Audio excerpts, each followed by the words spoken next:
So, if I jump back to here, right, so this is the next sale after the last one from the last video. So this is a Von Dutch hat. I paid 50p for these.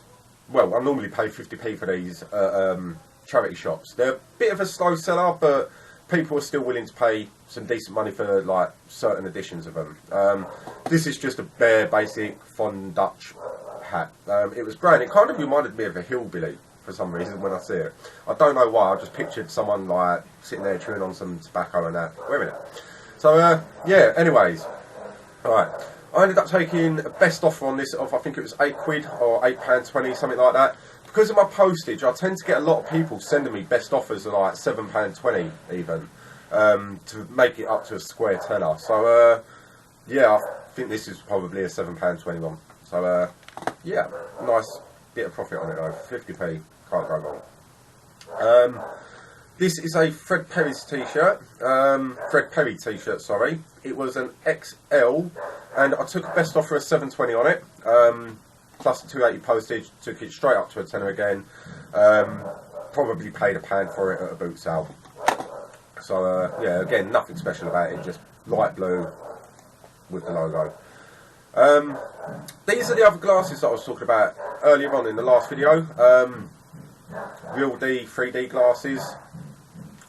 These have all sold now. Someone bought the last two today. But this person here only bought two as well. So again, these are the ones that I got for free off of my mate. So quid profit if that after and everything. But so a quid's a quid. This is a super dry hoodie. I ended up taking a best offer of, I think it was 16 quid on this. I can't quite remember actually. I think it was no less than 15 quid. And I paid £2, £3 for that at a boot sale. Excuse me, I've just had breakfast and it's playing on my stomach. Yeah, I think I paid £2, maybe £3 top end at a boot sale for this. I remember getting it at a boot sale. It was in immaculate condition as well. So as soon as I listed that, it had so many watchers, it was unreal. I just knew it was going to end up selling. So I probably could have got more money for it. I actually failed to check the price on it. I just kind of thought, well, I need a bit of money because basically my bike ended up blowing up. For those of you that don't know, my bike blew up like last month, and I had to basically get back on the road because it was killing my business. It really, really was. Listings were plummeting. I had no way of getting to town to get stock and stuff like that. So I basically had to I tried doing a sale, like a flash sale, 20% off on all the items, drop the price dramatically just to try and get more money in. And luckily enough it worked. I'm back on the road now and things are going well, which you'll find out in a video coming soon. But anyways, yeah. Now, there's been a bolo for Muzzy Learning Language Packs. Muzzy Language Learning Packs, even.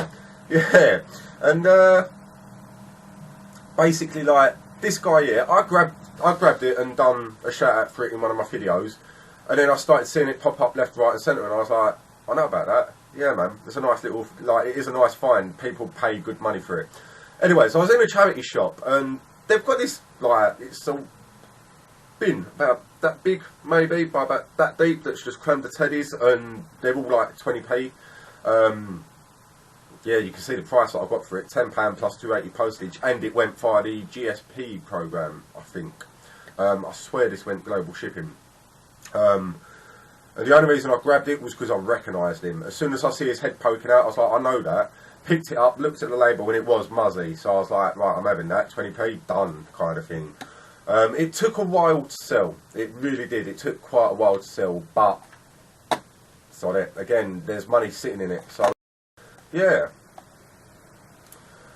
This is a Diesel t-shirt. This actually comes free with some Diesel aftershave, apparently. I got this off of a guy at a boot sale for 50p. But when I showed one of my mates, he said that it basically comes with aftershave as a freebie.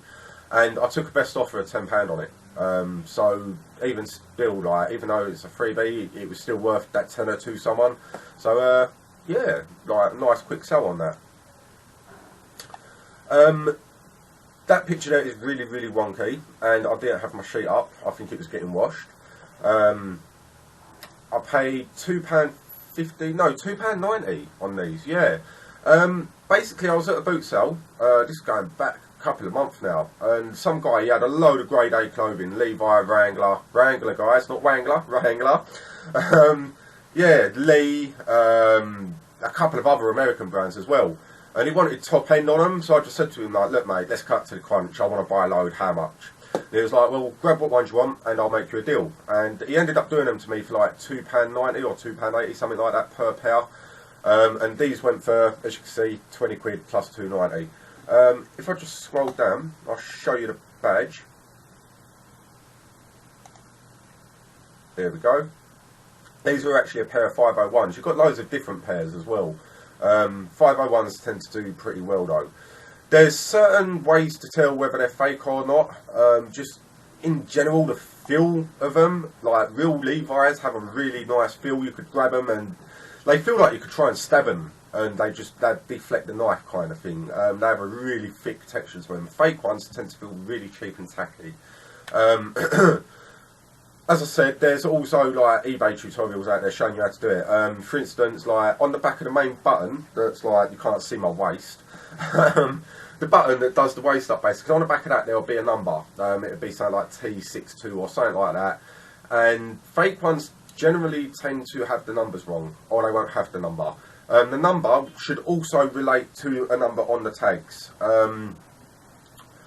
Also, certain makes of them, under the pocket, they'll have a red printing saying like these are a pair of original denim, like genuine. But again, fakes are able to replicate that. So just go tutorial or read a tutorial even, and your brain just kind of soaks it in once you like read it more than once or twice kind of thing. Like, you, believe it or not, you'll soon be a clothing ninja. You'll be able to go into a boot sale, know exactly what you want, dive into a pile of clothes, pick something up, be like, right, okay, diesel, we're meant to have diesel under the micro stitching, pick it up. If it ain't, like, put it back, fake kind of job. Like, you know, they're little things that you know fakes.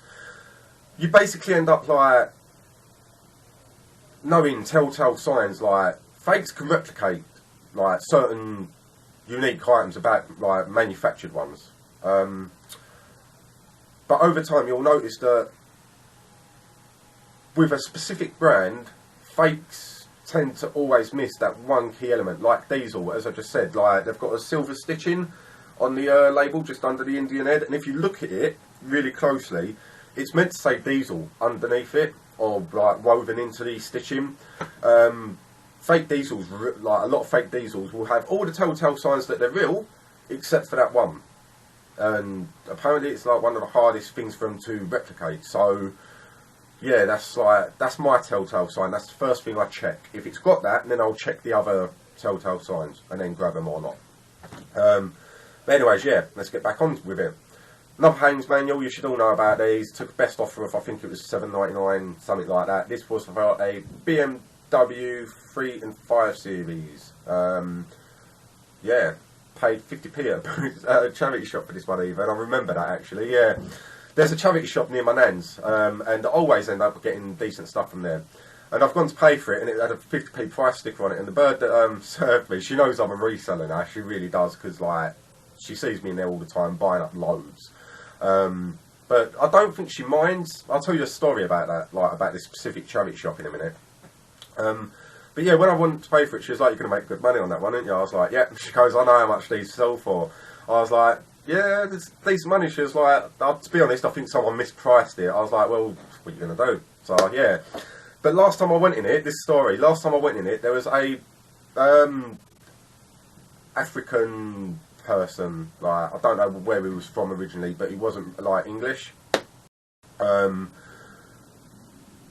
he basically had these three piles, not three piles, this pile even, sorry, of three board games, all still like sealed. And this charity shop, they're quite fair on their price. So I imagine they were probably priced at about £4.50, £5, and it's still sealed, guys. So I wouldn't begrudge paying that extra quid on top. But he had the cheek to go up to her and ask her if she'd do him a deal. She kicked off, mate. She was like, "You wouldn't go into Primark and ask them to do a deal on all these clothes. We're a charity shop. Like, our prices are really like cheap and reasonable anyway." And like, she was like, "Look, either pay the top price or get out." I just turned around, looked at her, started laughing. She looked at me, she smiled. She was like, "You alright, mate?" I was like, "Yeah." and oh, it just made my day kind of thing. So yeah. Anyways, let's get on. This was another Nick Hill shout out. It is a 20 questions red electronic game, like it guesses what you're thinking of basically by asking you a series of questions. I was being quite crude when I tested it out, and it pretty much got it spot on. So yeah, like I was quite impressed. But I paid 50p for this and took a best offer for not 7, I had it up for 7. I think I took a best offer of 6 quid for it, something like that. Obviously I ain't going to let it go for much less than 7 quid. My bottom end price generally tends to be around 7 quid. Unless obviously they're not worth 7 quid like the glasses. So anyways, yeah, that went out the door quite quick as well. These, this was quite a nice sale. The person messaged me saying like, look, I want them before the weekend. Any chance I could pay extra postage? And I was like, well, I can do next day delivery for you for this price. Or first class postage signed for Royal and Well for this price, and it should be there by Thursday, Friday time. She was like, that would be absolutely perfect if you could, please. So, yeah, she ended up like sending me a best offer of a tenner, I think it was, something like that, and paid the postage on top. And the feedback was really, really nice. It turned around, it was like perfect, really comfortable, like excellent seller. I wanted them in time for my camping trip at the weekend. Now I can sit there like wearing them in comfort, telling ghost stories, and it made my day getting feedback like that. I was like, yeah, mate. I provided that service to her. I made her have a good weekend. Like, well, obviously not the good weekend. The weekend was her weekend, but you know what I mean, guys. Like, I put the cherry on top for a weekend even, and that just, to me, that felt really satisfying. Like, yeah, basically, I'm choked up about it still now, talking about it, like reminiscing as you do. But anyways, yeah. Next, pair of men's Timberland shorts. These were nice actually. I did try them on to keep for myself, but being the fat sod that I am, they didn't fit me. So yeah, these went for, I think it was £8.99, something like that. Again, like we had a good old counter like haggle with this one. So yeah, like the buyers left feedback as well, so goodbye, good riddance. The Timberland sign, for those of you that don't know it, I mean, Timberland's pretty well known make when eBay stops glitching out. Here we go. Sometime today? Okay, it's not going to work, sorry guys. Yeah, oh here we go. Right, that's the Timberland sign there. So Timberland sells pretty well. Some items are pretty much bottom end, but something special like these are worth grabbing because obviously they're good sellers. These were, oh my god, these were a nightmare to get rid of. These I grabbed when I very first got into reselling. There was slight damage to the hems, no fear. It's not a make to look out for really, unless it's something really, really special. Yeah, these were one of the very first things I grabbed when I started reselling, and they've only just sold, and for £5.99 plus £2.90 postage. I think I made a loss on this one. I paid £2.50, so I probably made that £2.50 back even. Maybe about 20p profit, if that. So, yeah, I'm not even going to bother showing you the label on them ones, guys. Just don't grab them. Men's Adidas jumper. This was a 44 to 46 inch chest. Nothing special, literally navy blue, royal blue, or whatever it's called, like dark blue. Took a best offer, I think it was £11.99, something like that, plus £2.80 postage. Yeah, another one straight out the door. This person's only just left me feedback this morning. It was a Pand charity shop that I went into. They had a Pand rail. This was new bags as well. Literally, as you can see there, new. Other RC details, doesn't come with original packaging. So yeah, I ended up taking a best offer of, I think it was £11.99 again. I had it up for £14.99. If I've got it marked up around the 15 mark, I generally won't let it go for less than a tenner. And as I said, guys, I literally paid pennies on the clothing, like £1 to £2 at a boot sale, or £2 even to £3.50 at a charity shop if it's something special. On average, I tend to pay around £1 to £2 though. So yeah, even selling it like for a tenner, there's still plenty of profit in it. It took, I'd say, about a month to 2 months to sell, roughly. So yeah. Okay, these were a pair of men's diesel.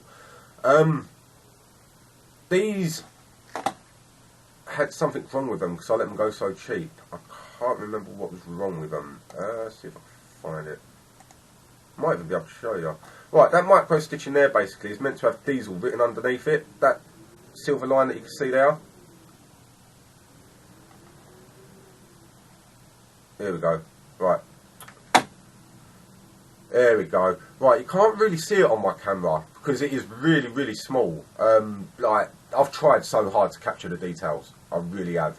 But you just can't catch it on a camera. But basically, that silver line just there, it's got diesel written really, really, really small, really fine print. So, yeah, that's where you got to look for them. And then obviously you've got the Indian head, and then underneath it you've got these laundry labels, and then the very last one should have all the mod numbers on it, like a load of numbers that you can search up to make sure that they are legit. Also, if it's got the tags on, the mod numbers should match the numbers on the tags, like if it's new with tags.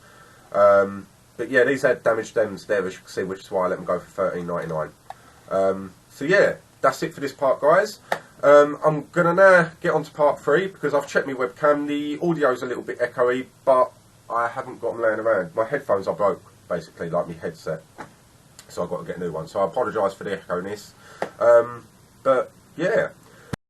Cheers for watching again. I shall see you in another 10 minutes in part 3. I've got to go and make... No, I've still got a coffee, so I'm all good. So yeah, I'm just going to jump straight into part 3 now, guys. I shall see you in a minute.